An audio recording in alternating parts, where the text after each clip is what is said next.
So we're here with Teresa Wiseman, mother of Roger Wiseman Jr.,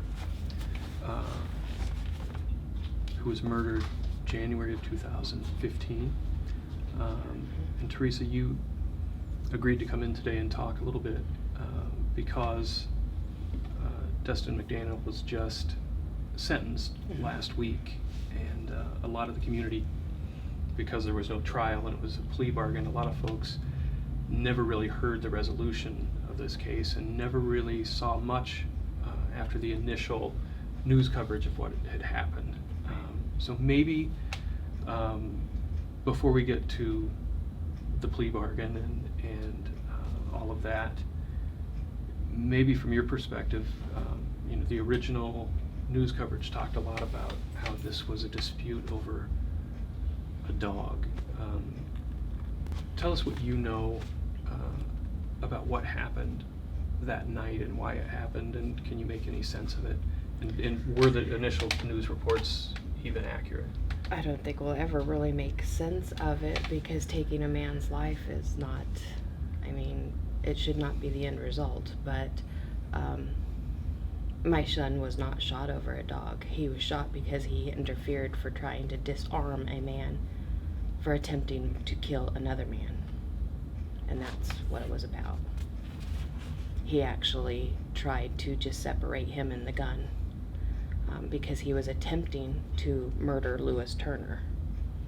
And because my child is my child, didn't think that was fair. And he was just trying to separate the two so that Lewis wouldn't get shot, he wouldn't get shot, Sarah wouldn't get shot. He was trying to be the hero and take away something that he would regret later, which of course that did not happen. I'm not sure anyone can imagine what it's like to have a child pass before you. What's it been like this last year and a half going through, from the initial loss to waiting for some sort of resolution to it? Can you kind of take us through the ups and downs of that? At first, disbelief, then anger, and unfair, and seeing how broken our system really is. Were you kept in the loop by the attorneys as this was going along? Did you know that this? When did you know that this wasn't going to go to trial, and what did you think about it? Trial was supposed to start, I think, April 26th, 27th. On the 28th of April, he decided to take a plea bargain. We were somewhat in the loop, but we didn't get really all the facts. So we made a family call, which, if we would have known all the facts, we may have looked at it different. So the prosecutor said, hey, this is what could happen, this is what we think we can get him agree to, should we do it? So they actually did run that by you. Right. Mm-hmm. But again, there was a lot of things left out that we weren't taking in factor. So had you known everything, you may have made a different decision. I think we would have discussed it a little bit longer and actually saw everybody's feelings and take that in consideration while we took it. Some of us was under the understanding that he was going to admit that he killed my son. But from what we understand, what he got charged with, which was attempted murder on Lewis, a manslaughter, fleeing and avoiding prosecution, and being an habitual offender. So basically he got like 17 years on the manslaughter.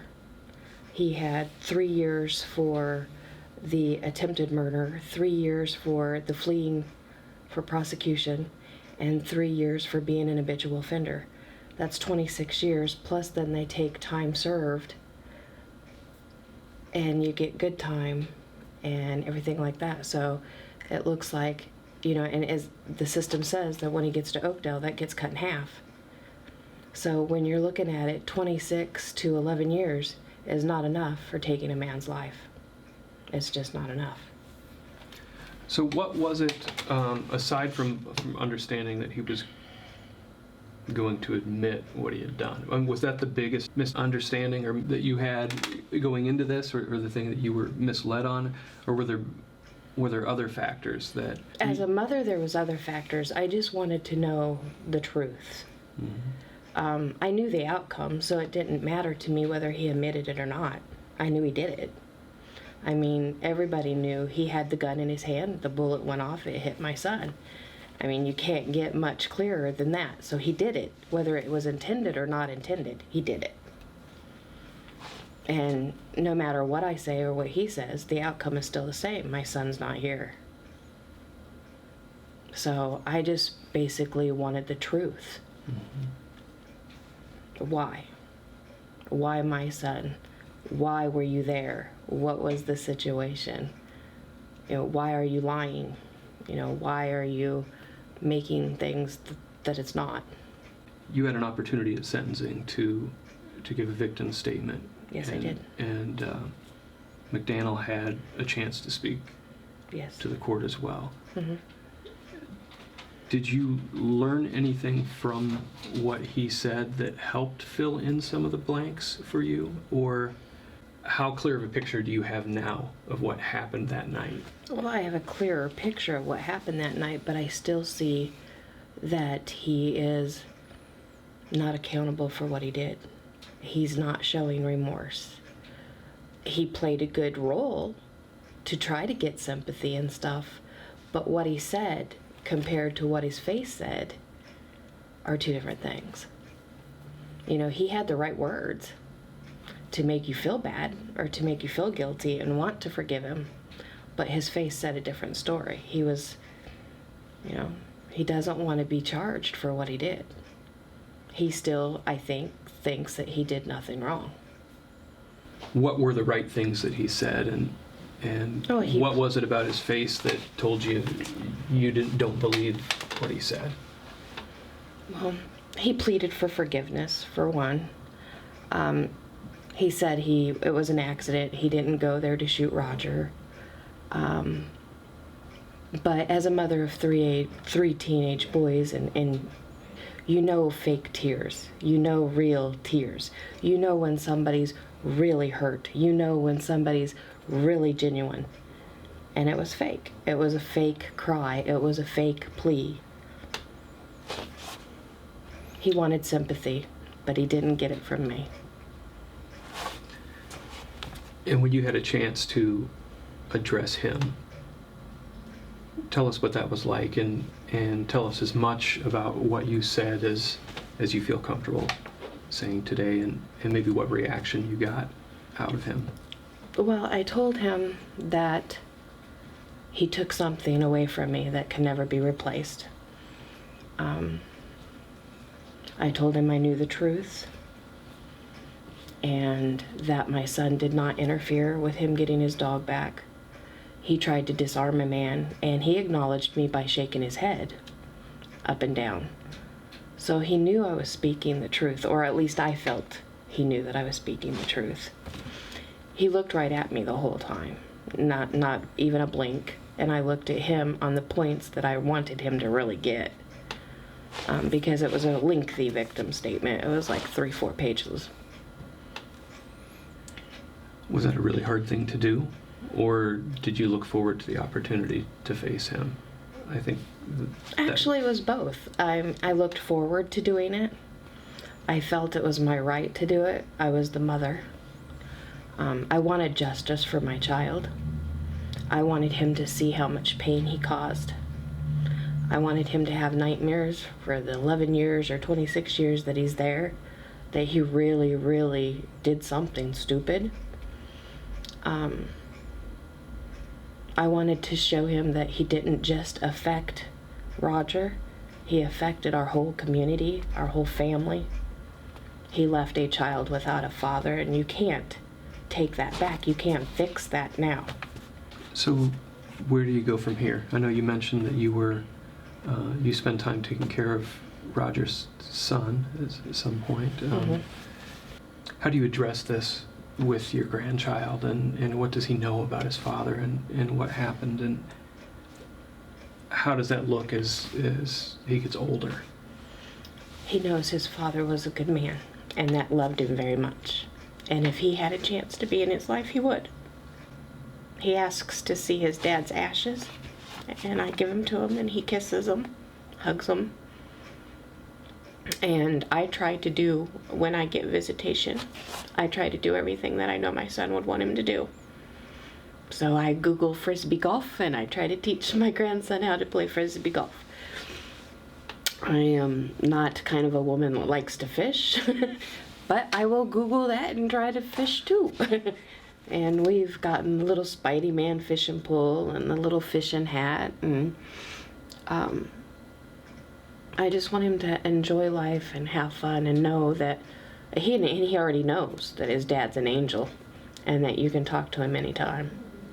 And he's watching him soar, and he just had a birthday party, to be honest, and he knows that his dad will light his path. You know, he's the raindrop that touches his face when he's sad and needs support, and he's also the start that brightens his future. There's not anything that Tristan does not do that Roger doesn't get to see. Is there anything you wish the public knew about your son? A lot of times, if you don't know the people involved in something like this, it's easy to remain distant from it and say, okay, there was a dispute. But on a personal level, is there something you wish the public understood about your son and what happened? I just want people to know that not everybody's perfect. We all make mistakes, but that doesn't mean that you have the right to be killed for it. And I don't think my child really did make a mistake that night, except for maybe being at the wrong place at the wrong time. But no matter what's happened in your past, present, or future, it's still not worth taking a life over. Is there anything else you want to say? You've shared a lot. I am kind of upset with the fact that how the system you can be sentenced for a certain amount of time and that gets halved, or you get good time. I mean, if they get punished and they were to serve exactly what they get, it's not going to be as easy for them to redo it again. And we have a lot of these people that are habitual offenders because they don't get socked hard the first time. And I think that's what's wrong with our system. They need to be punished for what they've done, not what they think they did or not what they feel they did. They need to get punished for what they actually did. Sincere or not, he asked on the stand, he begged for your forgiveness. Do you think that it is within you somewhere to forgive him at some point? I mean, it's obviously something you can never forget. I think at some point I'm going to have to, because it's going to eat me up and keep me angry. And like I told him at the end of my victim statement, I will always do what I have to do to get justice for my son. So when he has his parole hearing, I will be there. And I will suggest and tell him why I don't think he should be released. I'm never going to give up on the justice of my son. But do I have the right to wish him dead or kill him or take the law in my own hands? No, I don't. And it's not because my son ain't worth it. It's because Dustin McDaniels is not worth it.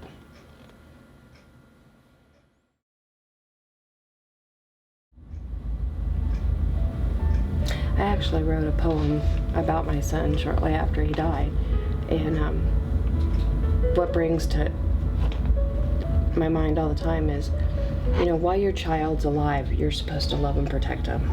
But when your child's dead, the mother's right is to keep their name alive.